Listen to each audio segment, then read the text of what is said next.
Hi అండి. Welcome to Hanvi's kitchen and blogs. ఈరోజు హన్వీస్ కిచెన్లో అటుకులతోటి దోశలైతే చూపించబోతున్నాను.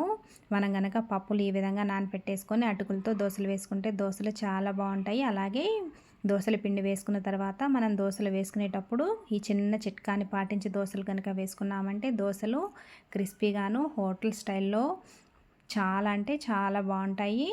ఈ దోశల్ని ఎలా వేసుకోవాలో ఇప్పుడైతే చూద్దాము. ఈ దోశలు వేసుకోవడానికి ముందుగా పప్పులు అయితే నానబెట్టుకుందాము. దానికోసం ఒక బౌల్ తీసుకొని ఒక బౌల్లో 2 కప్పుల బియ్యము, అలాగే 3/4 కప్పు మినప్పప్పు వేసుకోవాలి. దీంతో 1/2 టీ స్పూను మెంతులు కూడా యాడ్ చేసుకొని బాగా వాష్ చేసేసుకొని వాటర్ పోసుకొని ఒక 4-5 అవర్స్ వరకు నానపెట్టుకోవాలి. తరువాత మనం ఏ మెజర్మెంట్తో అయితే బియ్యము అలాగే మినపప్పు తీసుకున్నామో దాంతో ఒక కప్పు అటుకులు తీసుకొని ఇది బాగా 2-3 సార్లు వాష్ చేసుకొని ఈ అటుకులను కూడా నానబెట్టుకోవాలి. ఒక 4 అవర్స్ నానిన తర్వాత పప్పులు అనేవి చాలా సాఫ్ట్గా నానిపోయాయి. ఇప్పుడైతే పిండిని ఎలా వేసుకోవాలి ఏంటనేది ఇప్పుడైతే చూద్దాము. ముందుగా ఒక మిక్సీ జార్ తీసుకొని ముందుగా మినపప్పు బియ్యం వరకే వేసుకొని చక్కగా మెత్తగా గ్రైండ్ చేసుకోవాలి. ఈ పిండి అనేది బరక ఏమీ లేకుండా బాగా మెత్తగా గ్రైండ్ చేసుకోవాలి.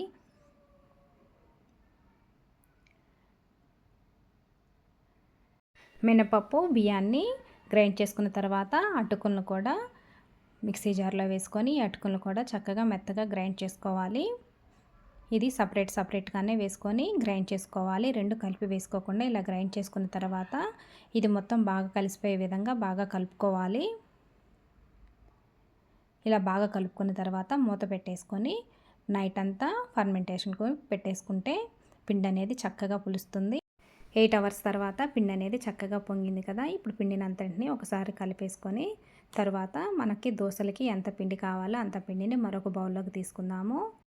మిగతా పిండిని ఫ్రిడ్జ్లో కనుక పెట్టుకుంటే 3 డేస్ వరకు దోశలు వేసుకోవచ్చు. తర్వాత మనం తీసుకున్న పిండిలను సాల్ట్ని యాడ్ చేసుకొని నేను ఒక టిప్ చెప్పాను కదా, మనం తీసుకున్న దోశల పిండికి 2 స్పూన్ల మైదా అలాగే 2 స్పూన్ల బొంబాయి రవ్వను వేసుకొని వాటర్లో కలుపుకొని ఈ వాటర్ని యాడ్ చేయాలి. హోటల్ వాళ్ళు తప్పకుండా దోశలు వేసేటప్పుడు ఈ విధంగా మైదా బొంబాయి రవ్వని యాడ్ చేసిన తర్వాత దోశలు వేస్తారు. అందుకే దోశలు అనేది చాలా క్రిస్పీగాను సాఫ్ట్గాను వస్తాయి.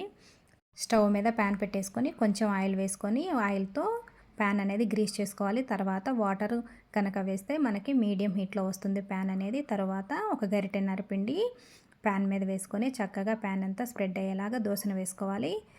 ఈ దోశ మీద తడి ఆరిపోయిన తర్వాత ఆయిల్ని 2 స్పూన్ల ఆయిల్ వేసుకొని ఇష్టం ఉన్న వాళ్ళు ప్లెయిన్ దోశలు గాను లేకపోతే నేనైతే ఈరోజు ఆవకాయ వేసుకొని దోశ అయితే వేస్తున్నాను. ఈ దోశని మీడియం టు లో ఫ్లేమ్లో కాల్చుకోవడం వల్ల దోశ అనేది మాడిపోకుండా చక్కగా మంచి కలర్లో వస్తుంది. చూడండి చాలా చక్కగా వచ్చింది కదా. ఏదే విధంగా మనకి ఎన్ని దోశలు కావాలో అన్ని దోశలు వేసుకోవచ్చు. అలాగే మనకి ఏ విధమైన దోశ కావాలో ఆ విధమైన దోశలు కూడా వేసుకోవచ్చు. ఇక్కడ నేను ఒకటి ఆవకాయ దోశ వేసి చూపించాను కదా. ఇప్పుడు ఇది ఇడ్లీ పొడి అలాగే పుట్నాల పొడి అంటారు కదా, పప్పుల పొడితోటి ఇంకొక దోశ వేసి చూపిస్తున్నాను. అలాగే ఇదే పిండితోటి ఎగ్ దోశ కానీ గీ కారం దోశ కానీ ఇలా ఎన్ని రకాల దోశలైనా వేసుకోవచ్చు. దోశ కలర్ అయితే చాలా చక్కగాను చాలా బాగా వచ్చింది కదా.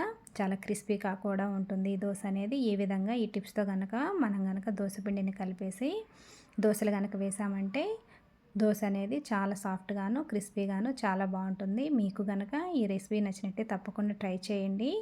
అలాగే నా ఛానల్ని లైక్ చేయండి, షేర్ చేయండి, సబ్స్క్రైబ్ చేసుకోండి.